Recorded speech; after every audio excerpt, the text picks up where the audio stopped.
How's it going, everyone, and welcome back to the channel. So on this video we have the brand new 2023 Honda Pilot, and we're just going to be going over some of the differences I see underneath, as I don't believe there's many videos, if any videos at all, showing you guys the differences. And I'm not going to go over everything, just some of the obvious stuff that I see. We'll start off with the shield over here. Looks relatively different, and I'm glad Honda didn't decide to cover it completely, although if you have a Trail Sport it should look different. And when we get one of those, I'll do a video on that underneath as well.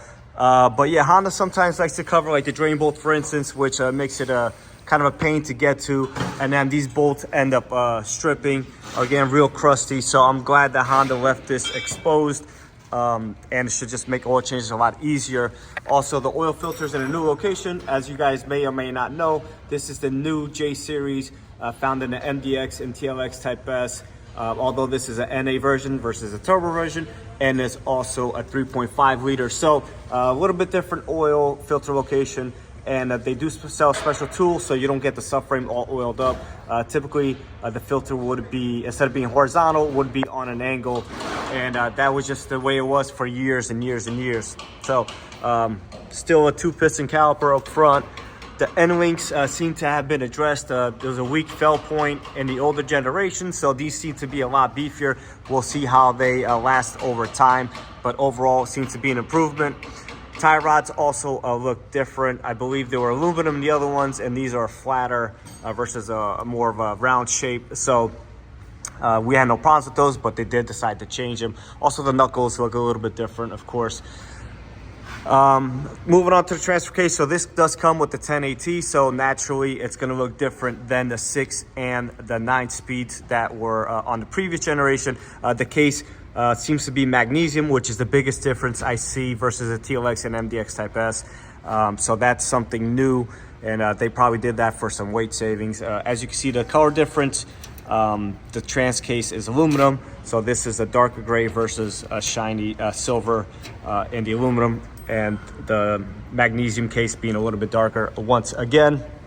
So moving forward, definitely a whole redesigned exhaust system. Seems to be an abundance of mufflers and stuff.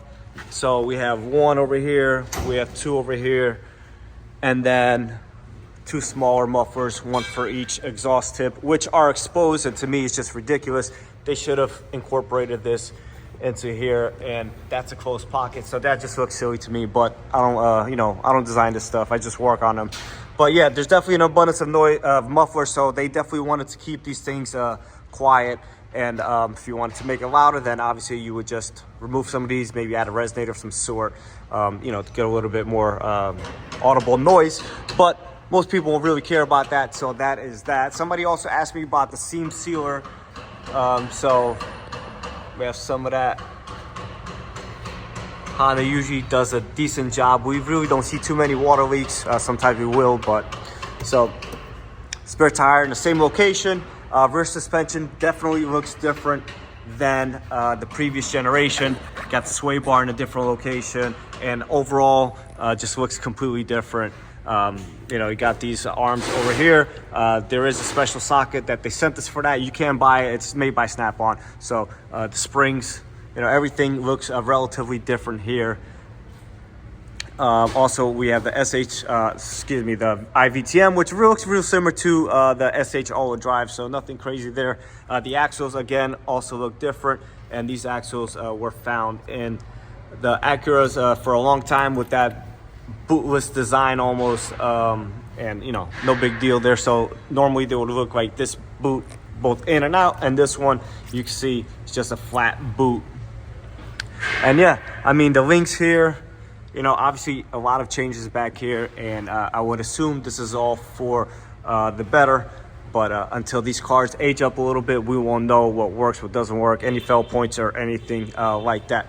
So yeah, I'm gonna wrap it up for this video, guys, and I just wanted to go over some of the obvious differences and some of the similarities, but there's a lot of changes here. Once again, I would assume it's all for the best, and we will find out as these cars age and any failure points, etc. etc. So with that being said, guys, thanks for watching. Please like, comment, and subscribe.